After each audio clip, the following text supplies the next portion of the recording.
everyone. My name is Elizabeth Manns, and I'd like to welcome you to the April 4th Coalition Show. This is the May 3rd, 2021 edition of the show.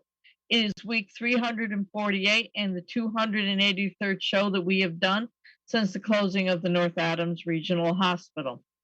The April 4th Coalition mission statement is: we are for workers' rights and collective bargaining rights and are against tax breaks for the rich and corporations who ship our jobs overseas.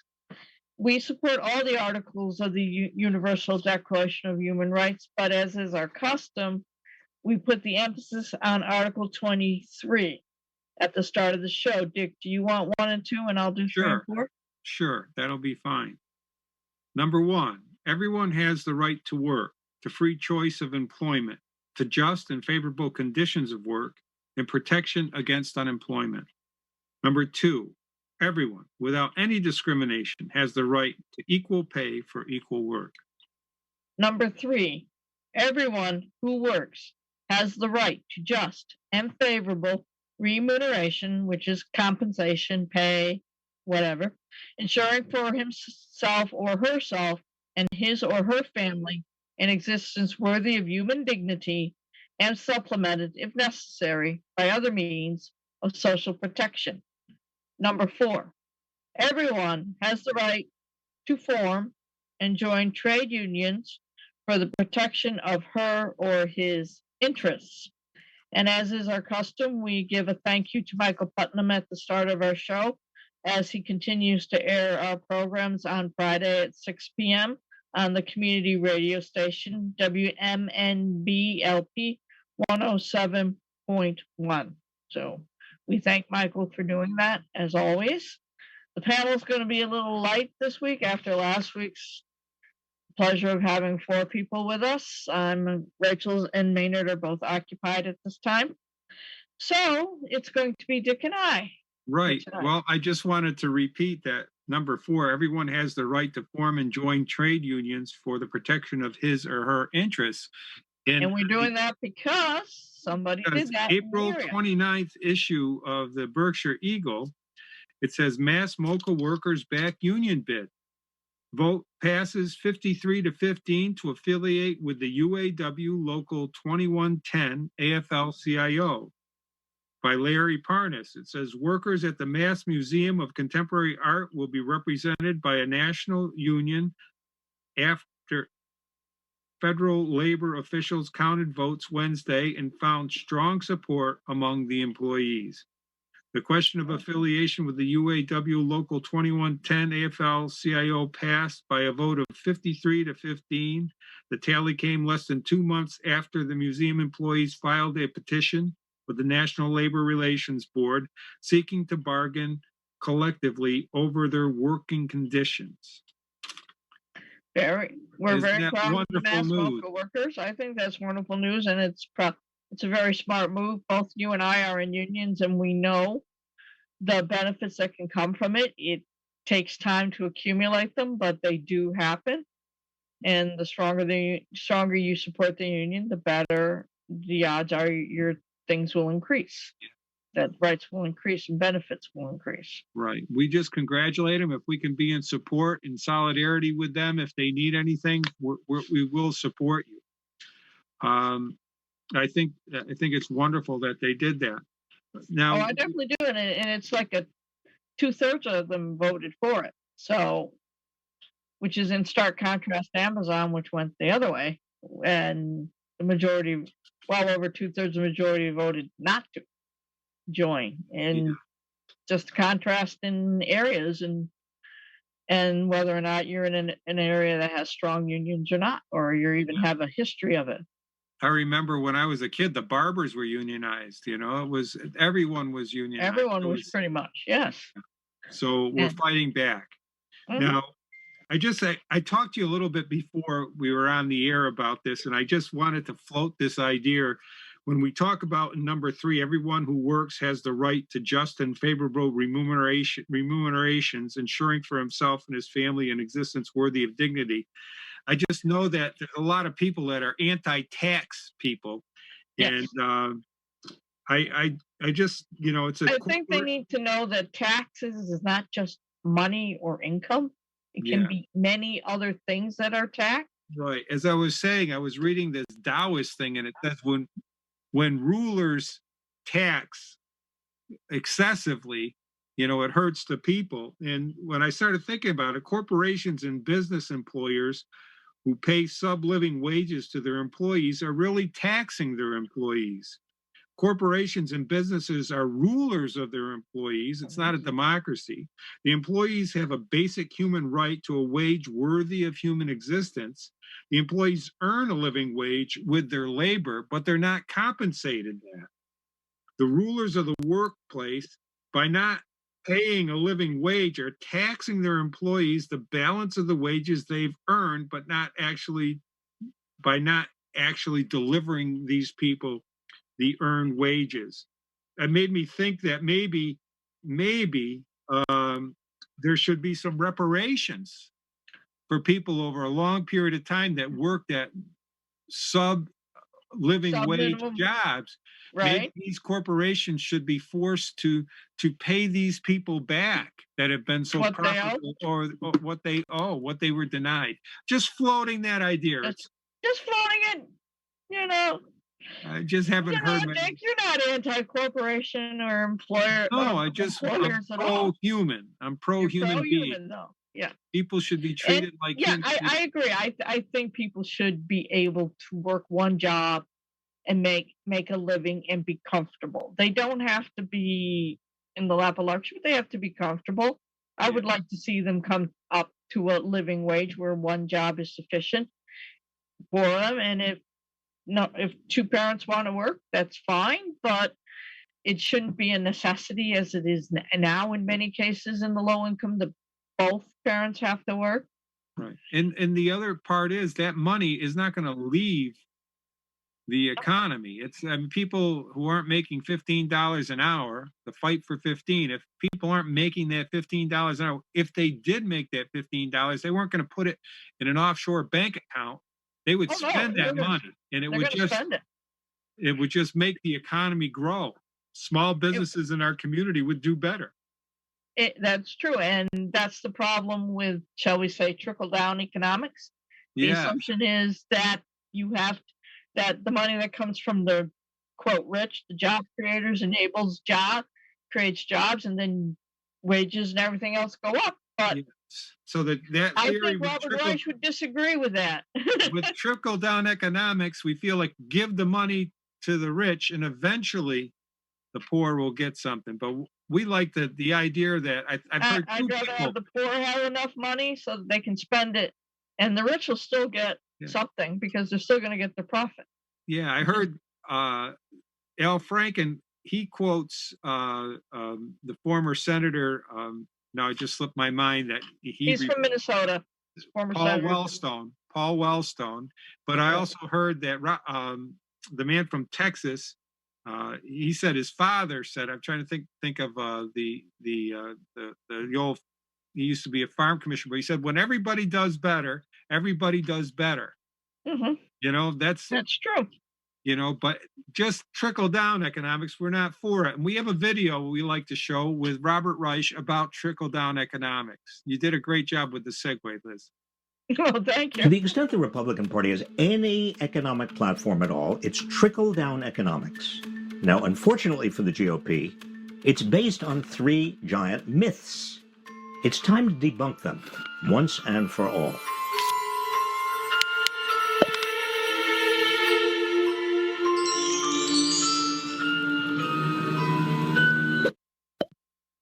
Tax cuts for corporations and the rich create more and better jobs. Wrong.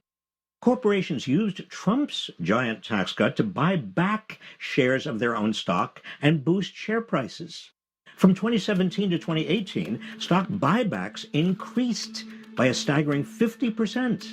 Lowe's spent $10 billion on stock buybacks in 2018 and then fired thousands of workers with no notice or severance. Walmart and AT&T also laid off thousands of workers.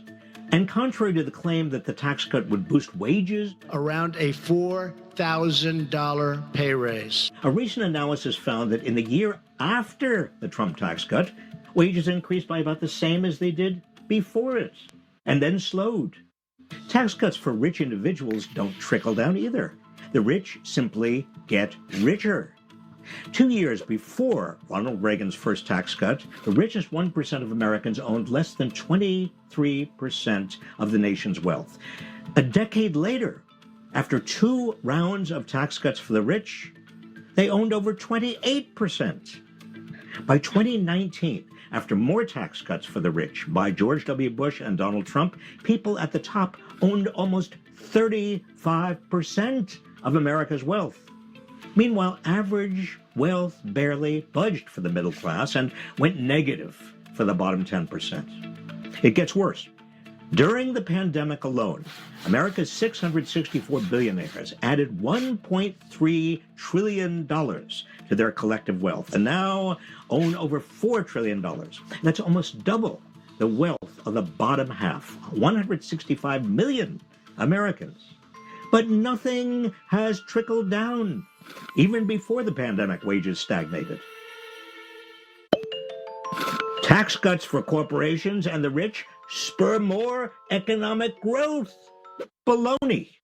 Not even Ronald Reagan's surging economic growth rate was driven by tax cuts. It was driven by low interest rates and humongous government spending. George W. Bush promised his 2001 and 2003 tax cuts would pay for themselves. Remember that? By spurring economic growth. Well, that didn't happen. A 2017 study led by one of Bush's former chief economists found that the tax cuts had no significant effect on growth. In fact, growth declined, slowing to just 2.8% from over 3% during the Clinton years. The economic expansion under Bush was one of the weakest expansions since World War II.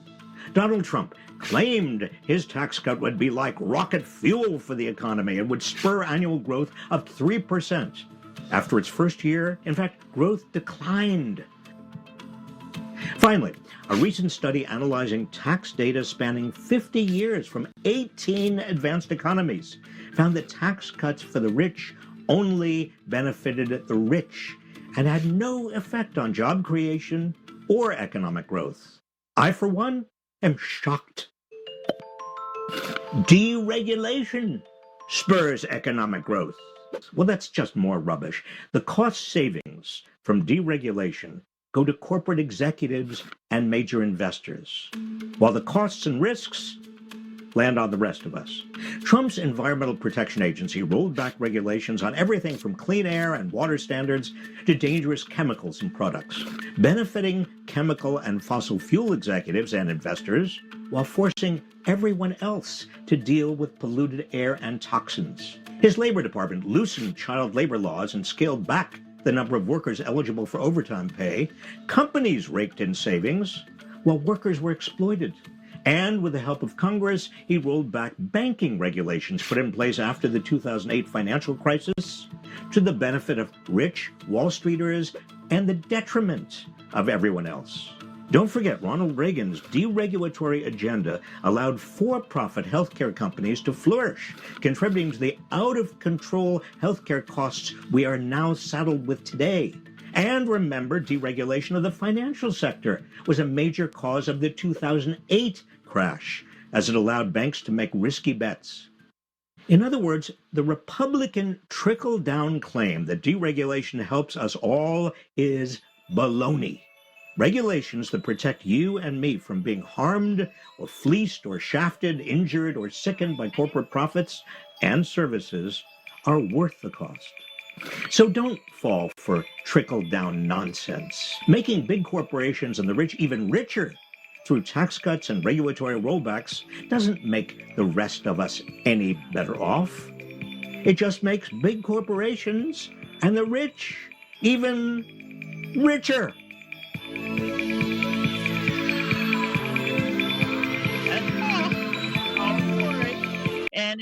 And that's exactly why the Republicans do not support Biden, do not want to pass any part of any one of Biden's plans for the American Family Act and whatever, because they know it's not only going to increase corporation taxes on corporations only by 3%, mind you.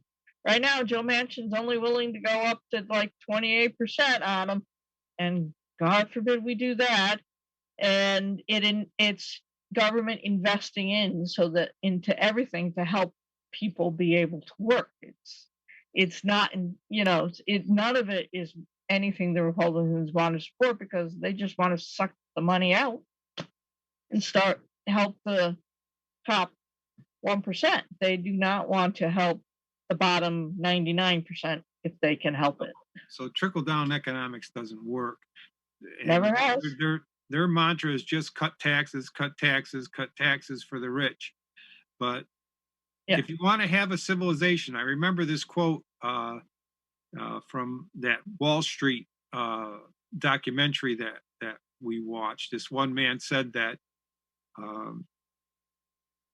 if you want to have a civilization, you have to pay taxes.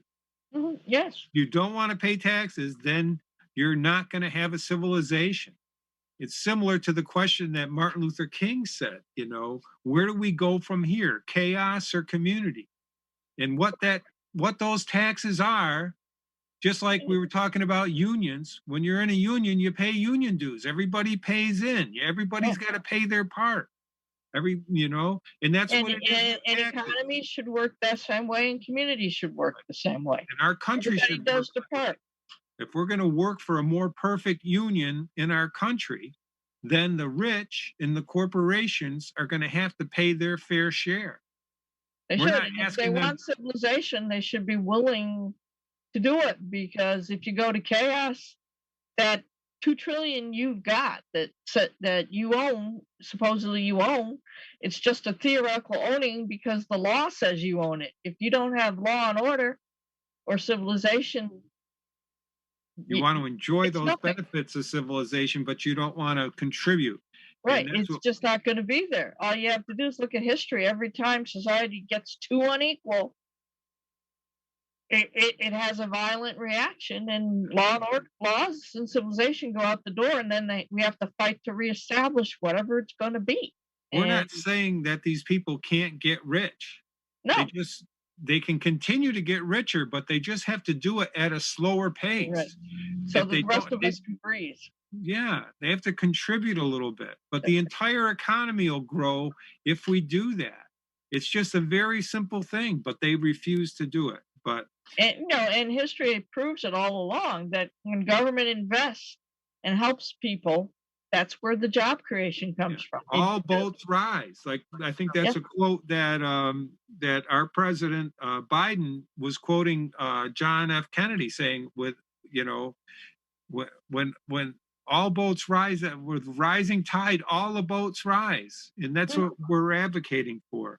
We're advocating for people to contribute and to make a better community. So, and that's one of the things we advocate for. The other one we often advocate for is remembering to vote. And you have another video from Robert Reich. Yes. That deals with. You want to put it on now, and we'll talk about that, because there's a majority of people that want to increase taxes on the rich and corporations.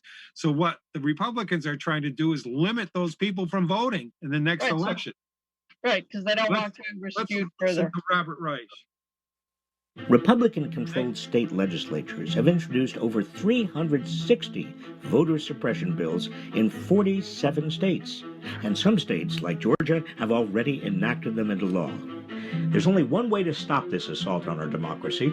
It's called the For the People Act, and the window for Congress to pass it is closing.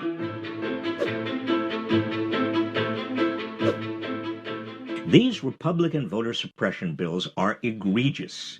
They shrink early voting periods, add onerous voter ID requirements, limit eligibility for mail-in ballots, ban ballot drop boxes in drive-through voting, and even make it a crime to give voters in line water. The For the People Act, on the other hand, would prevent these tactics and make it easier to vote. In addition, gerrymandering would be reduced, and the power of small political donors would be amplified. It could not come at a more critical time. The Republican assault on our democracy is based on the lie that there was widespread voter fraud in the 2020 election. Multiple recounts in battleground states like Georgia found nothing. Investigations by the Department of Homeland Security and the Justice Department found nothing. 61 out of 62 courts found nothing. Republicans claim they're just listening to the concerns of their voters and restoring trust in our elections. Well, that's rubbish. The real purpose of these restrictions is to hamper voting by black people, people of color, young people, and lower-income Americans. After black voters and organizers in Georgia flipped the state blue for the first time in decades, the GOP is pulling out all the stops to prevent the same thing from happening in other states.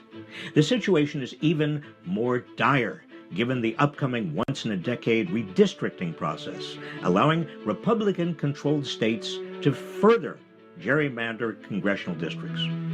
Their assault on the right to vote is a coordinated national strategy led by top party leaders and outside dark money advocacy groups like the Heritage Foundation. That group is working directly with state legislatures to provide them with model legislation and gearing up to spend $24 million in 8 states to advance these bills ahead of the midterms. Unless the For the People Act becomes law, these restrictive state bills will go into effect before the upcoming 2022 midterm elections and entrench Republican power for years to come. So it's essential we protect voting rights now while we still can. This is not a partisan fight. It's a battle between forces that want to go backward to an era of Jim Crow and the majority of Americans who want to build a more inclusive democracy. Yet the For the People Act faces an uphill battle in the Senate because of the archaic filibuster rule that requires a 60-vote supermajority to pass legislation. Now, the good news is Senate Democrats have the power to end the filibuster and thereby allow the For the People Act to become law. It's time for Democrats to unite on this without hesitation. The stakes could not be higher. Simply put, it's democracy or authoritarianism.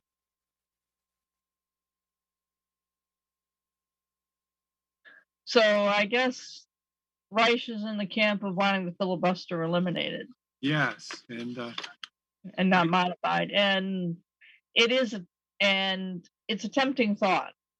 And I would really need to think that part through more.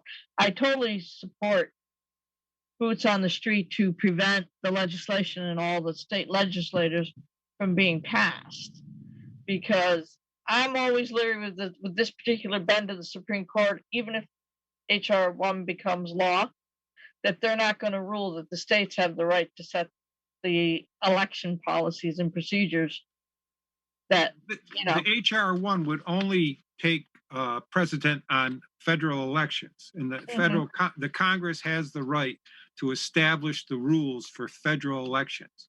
These are federal elections. Federal elections, the only ones they're going to touch. Yeah, I can hear the ads coming that say this is going to change how you vote on the state for your state people just as much as anything else. Well, I hear the ad already because no, but For the People Act would. The reason why they have the authority to do it is because these are federal elections. We're talking about electing presidents, electing congressmen, and electing senators. So the Congress has that right to implement those rules. So, so we need the public to do a groundswell in support of federal act of this HR of the HR 1. The Voting Rights Act, worked for many, many years, but then the Supreme Court, John Roberts said, well, Barack Obama's president, there's no more racism. That's essentially what they said. We don't need to, there's no more racism, but we've seen the racism, the rise of white supremacists that attack the big lie that Trump didn't lose the election. Big lie. And we're not dealing with rational people now. So this For the People Act, their only way the Republicans of winning is to exclude people from voting. True. The math is there. That's the only way they can win. So, and they've known it for decades. And rather than try to expand and include more people, they've gone the route of what you would say was South African apartheid, where you exclude more and more people. The minority excludes more and more people to keep them from voting so that they can stay in power, which ultimately is a dead end because eventually you can't exclude enough, or you're going to start excluding your voters, and it's going to become so obvious everybody is going to get angry.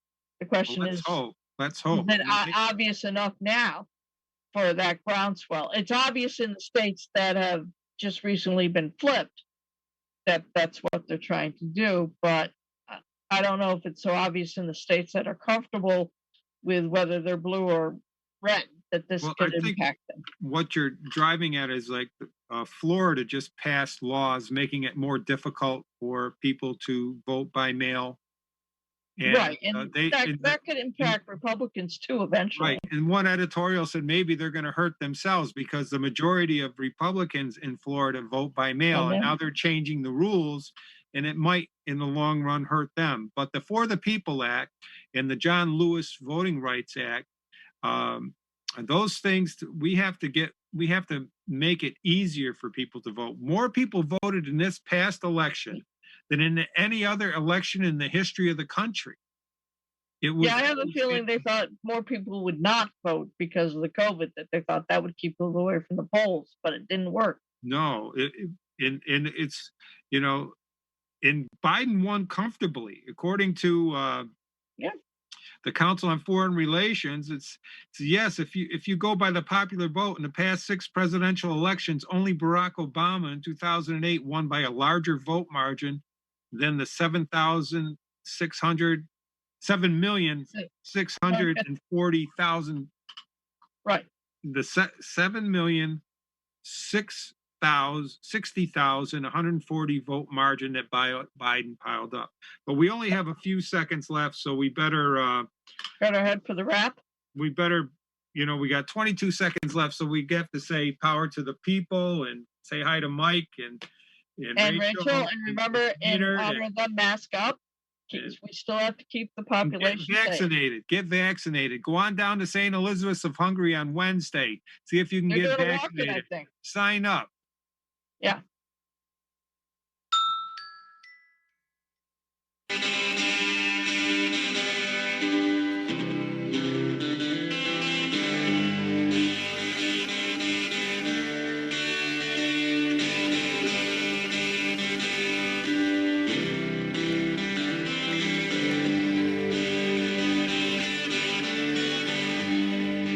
There's power in the factory, power in the land, power in the hand of the worker. But it all amounts to nothing if together we don't stand.